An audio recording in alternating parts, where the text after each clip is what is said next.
The sermon title today, When We Are Gone. And this is not a depressing one, but it's probably a difficult one, and when I prepared it, like many ideas, when you're contemplating it in your mind, having the conversation with yourself and perhaps behind the computer, it looks like a better idea than when it is when I stand up here. So bear with me in that sense as well. There is an Afrikaans singer, the Leonard Cohen of South Africa, I think, of the Afrikaans language. His name is Koos Du Plessis.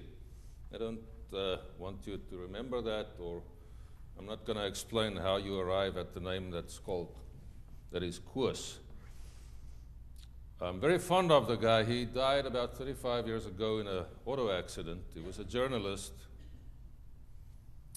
but had a special way, more so with words than with music. And one of his albums, he speaks of a safe place that you can come to. That he says, my door is always open, and you can speak freely, but nothing escapes from here. It's safe to talk here. It's an escape from prophets, from thinkers, from dreamers, from crazies, and from lunatics, he says. So it's interesting that he classifies dreamers and lunatics and prophets, the same category of people, and that is probably true in some sense, at least for preachers who regard themselves, if they understand what they signed up for, as a prophet in some sense. You have to not predict the future, though some people attempt to do that, and then invent clever stories why the future didn't turn out as they predicted. But a prophet is somebody that is supposed to say, this is God's will. This is what God wants from humanity. This is what we should do. And in that context, I was thinking, to do a bit of a, in medical terms, you would say a post-mortem of the annual meeting we had around the Fields project mainly, approving the budget and looking towards the future. And it was a contentious issue. And there were differences of opinions, and I see people that voted differently sitting next to each other in the church.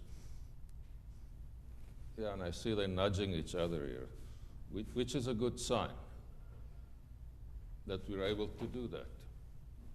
To come to the meeting house, and as God's people gather here.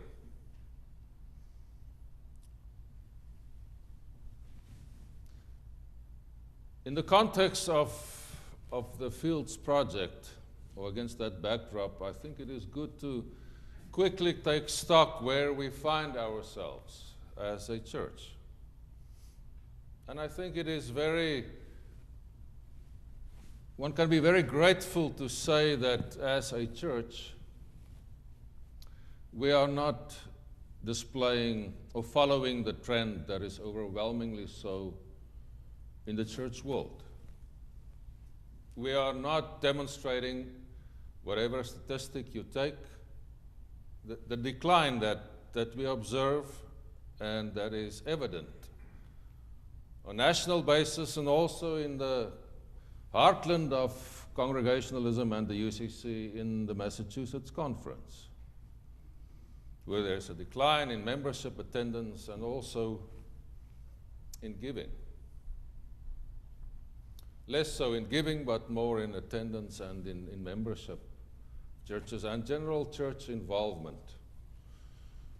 I think we can be grateful to say we are not demonstrating that. We are at least holding our own, and in some areas we are showing growth in good ways, which is, as I say, I'm grateful to be able to say that. And one would say, all right, that seems to indicate that we have a rosy future. And if I was less of a realist, I would say yes.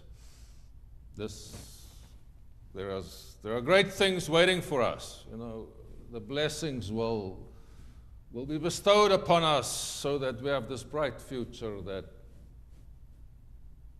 that'll be so good that we will get tired of all the prosperity that is pursuing us. Unfortunately, I must be a bit like the prophet Amos here. And I don't know whom of you have read the book of Amos.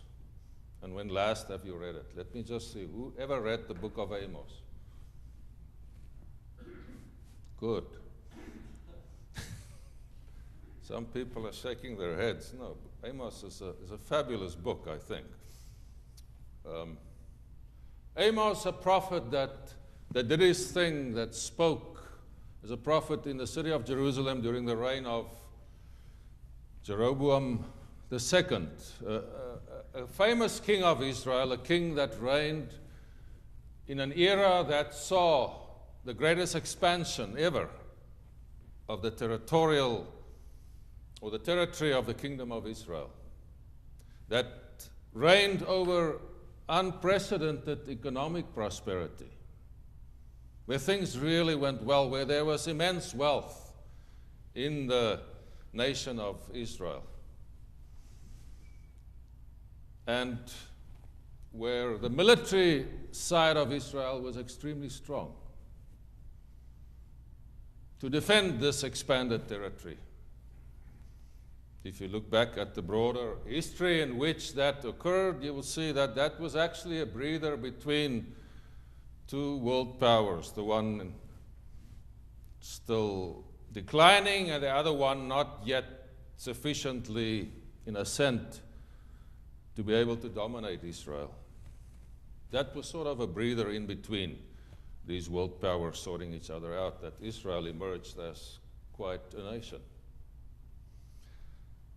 It was also a time when people experienced the wealth and the territorial expansion as a nod from God, saying, because you are supporting the official sanctuaries so much, giving in such huge amounts,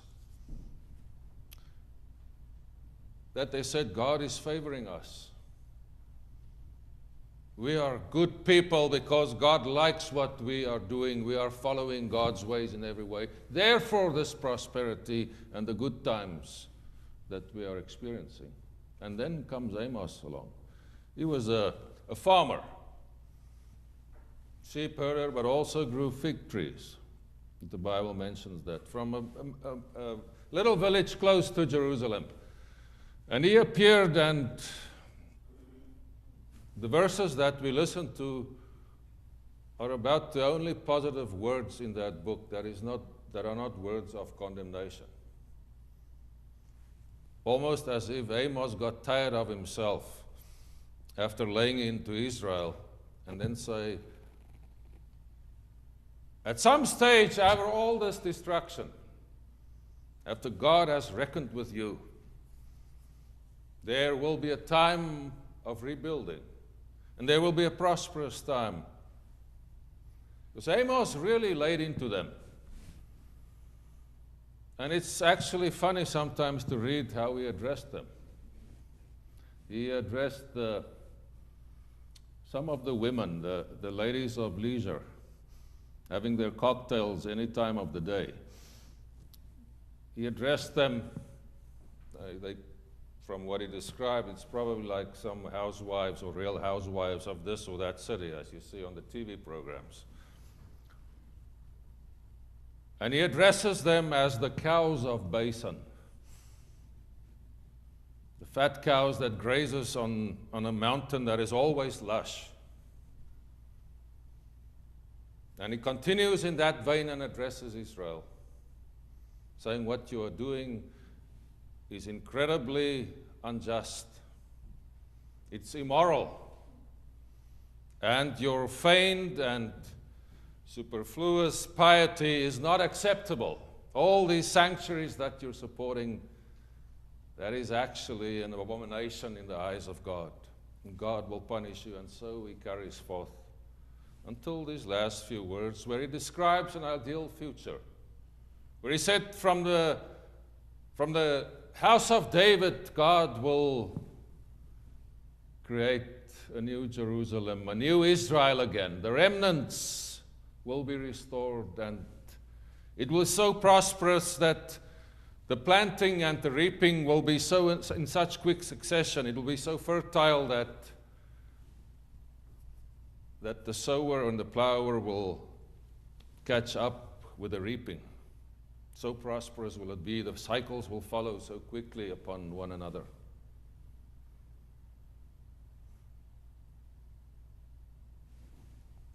We find the same motive of restoration and a glorious future, a restoration of Jerusalem through somebody that will be the Messiah from the descendants of David,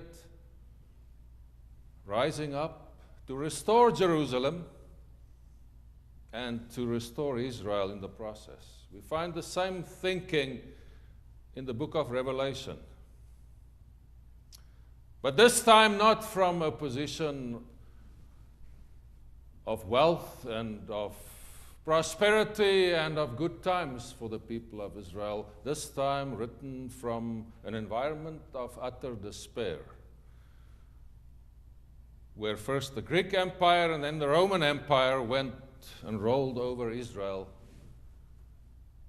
and destroyed them and oppressed them and made them their slaves. And after almost a century of that, this writing, about 300 years or 400 years after Amos, this writing about the apocalyptic future where God will destroy the enemies and usher in the new era, out of desperation, saying, we can't do a thing about the conditions in the world. God will have to intervene and destroy our enemies and raise up the Messiah and the leader that will make Jerusalem free and that will bring the prosperity and the good times back to Israel. So in a sense, I'm standing here saying, well, it is going well with our church, but for the long-term future, when we are gone, how will things be?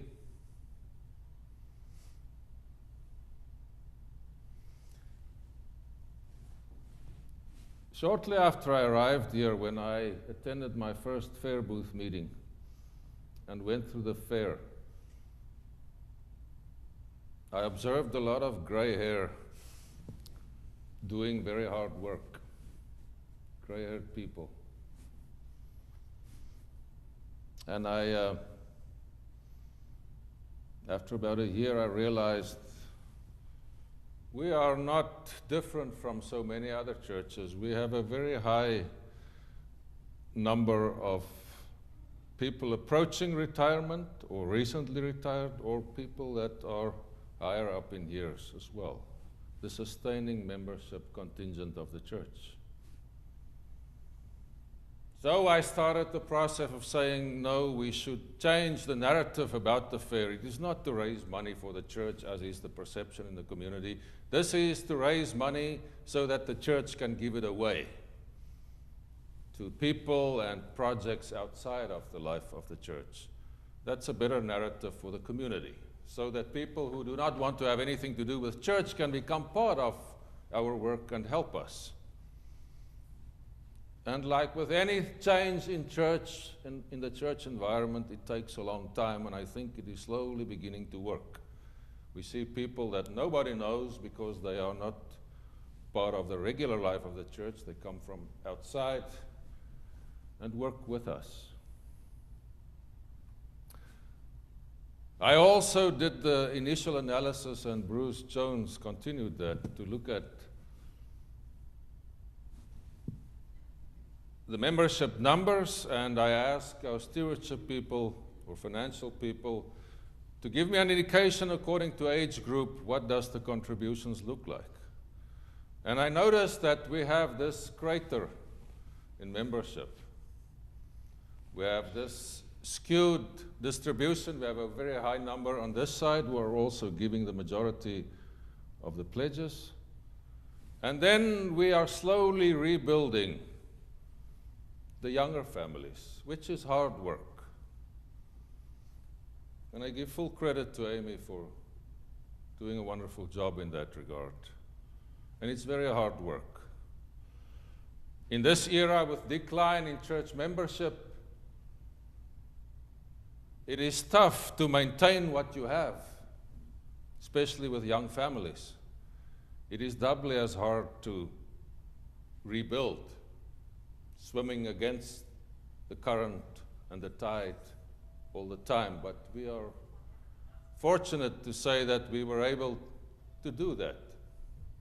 I'm very grateful for that. We also have to be realistic about the implications of this sustaining membership, this lump of members that will pass through the system at some stage. That we will face some financial cliff at some point in the future. My gut feel told me around 10 years. So that's why I started working and said, all right, we need around another $80,000 in our operating budget to be able to maintain our current staffing structure, to take care of our buildings, etc. And if we don't do that, then we will either have to let go of our buildings, totally cut our missions, or decrease our staff contingent. And don't get alarmed, Kim. Your job is safe. That is the reality we face. So, after evaluating many possibilities for our assets and trying many things, I eventually arrived at the point where we had to say, okay, the fields seem to be something that we can do and investigate. And right at that time, Benchmark appeared with that good offer. So we went through the excruciating slow process of making a decision in a congregational way, should we respond to the offer or not. And after 13 months, we were able to, 2 Sundays ago, vote to say, yes, we will continue negotiations. And if at some stage Benchmark walks away, or if at some stage the town says, no, we don't want this, which is a probability, perhaps a high probability, we will have to look at each other and say, all right, what do we do now? What will be our legacy? What will this place look like when we are gone? Because like the Israelites, we are still people of place.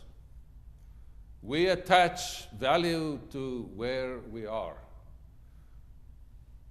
The topography, the environment, the physical thing that we call our town or our house, our church, the structures. What will it look like when we are gone? Perhaps after our memorials, or when we've moved somewhere else, or we're in assisted living somewhere else. What is the future of this meeting house, the Emerson Center, the fields? What is the future not only of the physical environment, what is the future of this community, this faith community?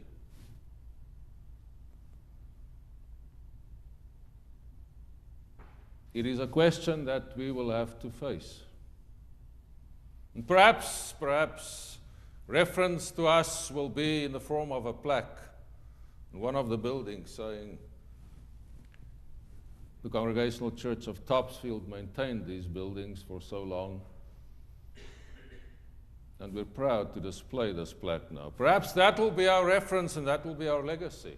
I don't know. Whatever the case may be, in this long process of arriving here, I spent, I think, sometimes an irresponsible number of hours in conversations with people about this whole business. Time that I would have preferred to spend on pastoral issues or in the first place with my family. And I'm not complaining, I'm just saying this has been a tough and a long road to arrive here. And whatever the physical result may be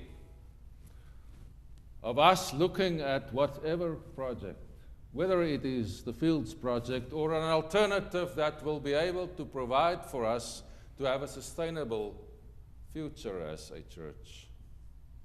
Because we can easily say, all right, we can eliminate one position, one clergy position, then we're good.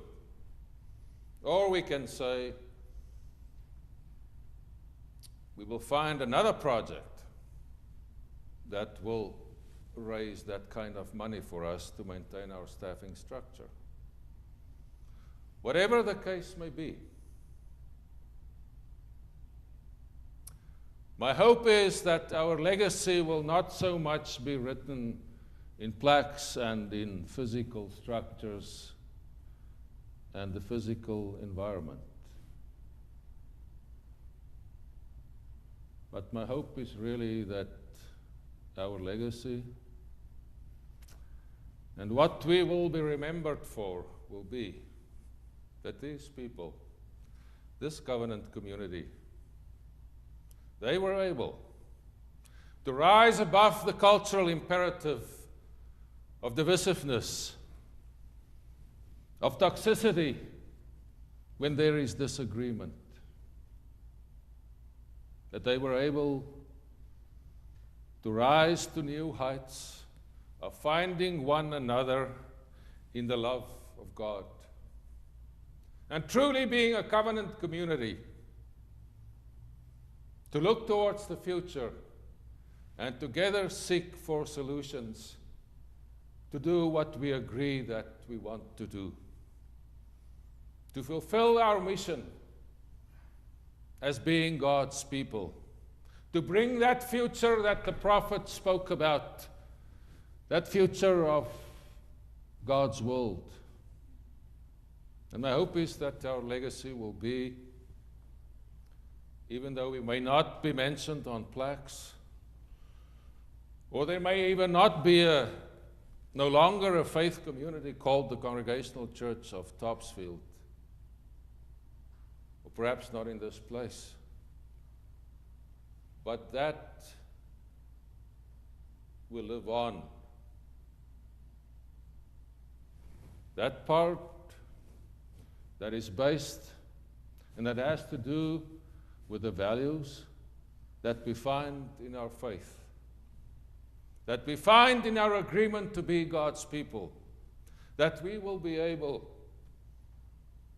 even though people may not even know us anymore by that name, but that in what people do, in those that follow us, not necessarily as part of this community, but in the community and in the world, that what we stood for and what we tried to bring to the world, that residue may be so strong that the New Jerusalem, that city of God, which is tied to place but also an expression of condition of what is taking place, what happens, that may be so strong that the city of God will be visible and that topography will be created in the lives of people that follow us. If you have any doubt whether this sermon is aimed at people who voted against proceeding with the field negotiations, it is not that. It is a plea for us to find one another and realistically and responsibly look towards the future and say, this is the road we want to travel so that we arrive at that point where we can say, this is our legacy. This is what we do as God's people. This is our gift, the New Jerusalem, symbolizing the presence of God. May we walk together as God's people in that spirit, rising above whatever our own preferences are, in whichever direction. And let us embrace one another, truly as God's people, and journey together towards what would hopefully be a bright future for us. May God help us in that way. Amen.